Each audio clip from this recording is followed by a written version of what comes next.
Welcome to another edition of Pastor Kumuyi's Illustrations.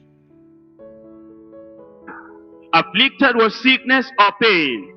When you see anyone that is afflicted, a man, a woman of your acquaintance, a friend, a brother, a sister, you should show pity on such an individual.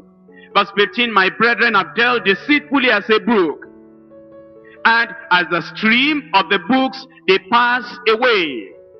Have you done that sometimes? You see somebody in need, and then you accidentally come to him, and then he explains all the thing to you. And now you deceitfully say, all right, I've heard, I'll be thinking about it, I'll do something about it. And very, very quickly, you round up that conversation and pass away. That afflicted man is expecting he never sees us again.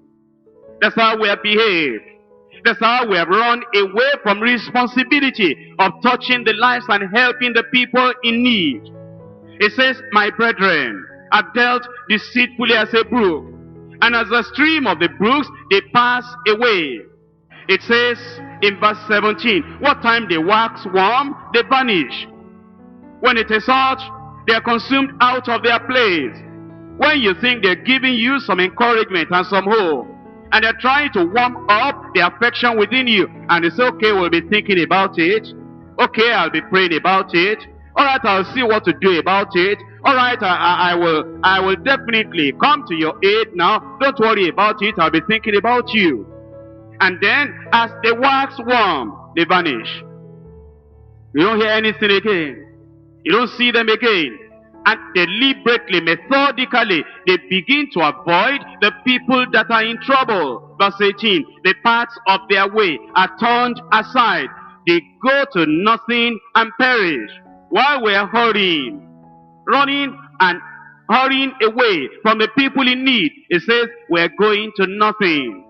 Many times we say, I'm hurrying, I have an appointment. We're not going to get anything out of that appointment if in our hurrying we're avoiding the people in trouble, we're avoiding the people in affliction, we're avoiding the people in need. In Psalm 38, verses 10 and 11. My heart panteth, my strength faileth me. As for the light of mine eyes, it is also gone from me. At such a time, a man will need people that care, people that can help. But then he said in verse 11, my lovers and my friends stand aloof from my soul, and my kinsmen stand afar off. My lovers, my friends, stand aloof from my pain, from my injury, from my calamity, from my need. As you look around the church tonight, you see thousands of people, and for a moment, you should be joyful that you belong to a group of people that are numbering in thousands. But as we think about it, we see that the joy vanishes away. That even though I belong to thousands of people, you belong to thousands of people, when we're hungry, we do not see anything. And look around, thousands of us here. Just a cup of rice from a few of the thousands here will stop that hunger for the next year. As you look around, we have a lot of people in the thousands here tonight that will have extra pairs of shoes, extra dresses, extra wrappers, extra shirts, extra things that we could give to the people in need. And yet our friends stand aloof. They are very far off. We live in the same community. They see us wearing the same clothes, the same every time. They stand aloof. They see us, you have been fat before, now you are lean. And they know that it's a mark of hunger, that that man, that woman is not having sufficient to eat. And all the people that have the food, we stand aloof. Can we say we do not have? Can I say I do not have an extra shirt to give out? Can you say you do not have an extra pair of shoes to give out? But we stand aloof from our friends in suffering, from our friends in hunger, from our friends that are going in the highway of life. and they have been robbed. They are facing necessities of life alone. Now you tell me, how can a man be among thousands of people like this and be fighting hunger alone? Let's fight with him. When you bring your bread, when you bring your food, and you share with that person, we are fighting hunger together. How can a man be in the thousands of people like this, in the midst of multitudes of people, and fight nakedness all alone? Let's fight together with him. Let's give some things to cover their nakedness. You see, every time when we come here, we make announcement of job opportunities. Do you ever care how we get those job opportunities? Do you ever look around in your own factory and ask, is there any job opportunity? And bring it to church here? There are a lot of your friends, a lot of your brothers. Do you knock on the doors of your friend? I heard you were looking for job. I heard the prayer request that was read on Sunday. A person that has been looking for job now for 7 years. And all of a sudden, I felt guilty. I thought it may be you. And the brother said, yes, I am. I wrote that prayer request. I will go and check up. And in the break time, you go in your own factory, check up. Is there vacancy there? In your college where you're teaching, check up. Is there some vacancy there? And in your company where you are working, check up. Is there some vacancy here, there? And immediately you discover it. Run to your brother, run to your sister. I've got something for you. Get him prepared. And he doesn't have the clothes he'll wear to the interview, but your clothes will be available for him. He doesn't have the shoes he'll wear to the interview. Your shoes will be available for him. But we don't do that. That's why our prayers are delayed. That's why many things we have been asking from the Lord, we do not have authority with heaven. We do not have irresistible power, prevailing power with heaven, because our friends are suffering. Our lovers are suffering. Our brothers and sisters are suffering. We stand aloof from their injury. And our kinsmen, they are suffering. We stand aloof from them. In Psalm 69, verse 20. Psalm 69, verse 20. Reproach has broken my heart, and I am full of heaviness. And I looked for some to take pity, but there was none. For comforters, but I found none. Would you be surprised that in a large church like this, there are many of us that have broken hearts, heavy hearts? We suffer. It may be depression. It may be discouragement. Is there not a counselor of all the multitudes that are sitting here today that can go to that person that needs comfort and counsel and comfort him? Sometimes we get discouraged in our trouble. It may be our fault. But we have read from the story here that the man that traveled, it was his fault. But the Samaritan did not care whose fault it was.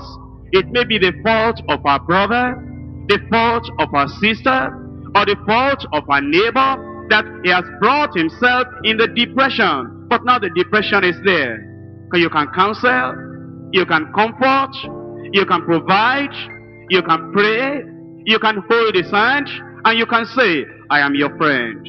I didn't know you much before, but now that I heard about your trouble, count on me.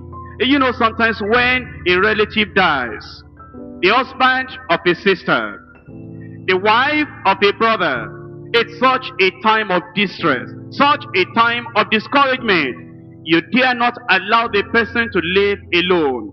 Otherwise, he'll be swallowed up with his problem. But if that person is a sister and has been bereaved of a dear one, I hope there will be hundreds of sisters that will say, sister, we'll be living with you, we'll be staying with you, we'll be cooking for you, we'll be washing your clothes for you, we'll be around you like a friend that sticketh closer than a brother, so that that sister will not feel the pain of the bereavement. I hope there will be hundreds of brothers that will surround that brother and will say, we know that we just loved a loved one recently, and we're going to be living in your house, and we're not going to allow that man to think, well, if my wife was around now, well, if my loved one has not died now, I will have been having this and that. We will not allow the man or the woman to feel loneliness at all. But how have we behaved? We have gone to our farm, we have gone to our factories, We have just greeted the man. We have just said, God will be with you. That's all. Empty handshake, empty promise, empty encouragement. Oh, my brother, I heard you lost your wife. Well, Jesus is with you. God will be with you. Bye. We don't see him again. Whether that man is drowning, whether that man is so sorrowful he wants to kill himself, he doesn't see anybody again. All the fellow brothers and fellow sisters, they are standing aloof. Or it may be a sister who has just been disappointed. She wanted to get married and she had been getting prepared. And the man just all of a sudden disappointed her. And all of us, thousands of us here, we're in the church, we see that sister. Oh, we just said, sister, I heard that brother so-and-so disappointed you. And then the sister began to cry. Oh, it's okay, don't cry. We're praying for you. We love you so dearly. We're thinking about you. Don't worry, God is with you. And she doesn't see anybody anymore. We stand aloof. We don't care for the people. We don't show love to the people. We're all guilty. And we should go back to the scriptures and discover the significant truths of scripture and care one for another. Look at Psalm 142. Psalm 142. And in verse 4. I looked on my right hand, beheld, but there was no man that would know me. Refuge failed me. No man cared for my soul. Brothers and sisters, why? It said that when somebody gets into trouble, is that he doesn't see any of his friends anymore. We have been going along in the church. We have been loving one another. We used to see one another every day, and immediately somebody makes a mistake. Maybe you hear his name, his discipline. That man doesn't have any friend anymore. Nobody will look at him anymore. Everybody stands aloof now. Once in a while, if they meet him in the bus, or if they meet him at the car park, after the service, oh, they feel guilty because they know that they have been avoiding him. They will not ask of him. But now they meet him at the car park, and they must say something now. Oh, brother, oh, you're still coming? Well, I've been praying for you. Really? I've been thinking about you. Truly? You know, we still all love you. And don't worry, you know, everybody, we might be disciplined once in a while. But, you know, everybody passes through it. Take courage, brother. Keep on coming to church. I'll be seeing you again. And then he runs away. That man doesn't see anybody anymore. That woman doesn't see anybody anymore. That's why Jesus was talking to the people, and he's talking to us today. And he's telling us that our prayers are delayed because we do not have this quality of life in us. Our prayers are delayed. We're only friends to people that don't have any problem. Once somebody has a problem or a trouble, it may be hunger, it may be joblessness, it may be that his business has collapsed, it may be that now he's naked, it may be that the landlord has cast him out. Once the man has a problem, the church is not his friend anymore. Once he gets into debt, the church is not his friend anymore. The members of the church, they won't see him anymore, and he won't see any one of them anymore. If he knocks at their door, that's the time they will say, well, I was trying to go out for witnessing. Well, there's somebody to witness to right there. He has a problem. Tell him of the love of God. Don't go anywhere again. Once the people knock, well, I wanted to go out before to my prayer partner. That's a prayer need right there. Stay back at home and begin to pray. Don't avoid that man by giving excuse. You know, I wanted to go out. I wanted to be busy. That's the business right there. Immediately somebody in need comes to you. Do not find any excuse. Do not allow people in a large church like this to feel lonely. I looked on my right hand, and beheld there was no man that will know me. Refuge failed me. No man cared for my soul. Let's care for one another. Let's care for one another. I hope you have been blessed by this edition of Pastor Kumuyi's illustrations. Please don't let this illustration die. Pass it on to others, and you could be of help to someone somewhere. Till we meet next week again for another edition of Pastor Kumuyi's illustrations. Remain blessed.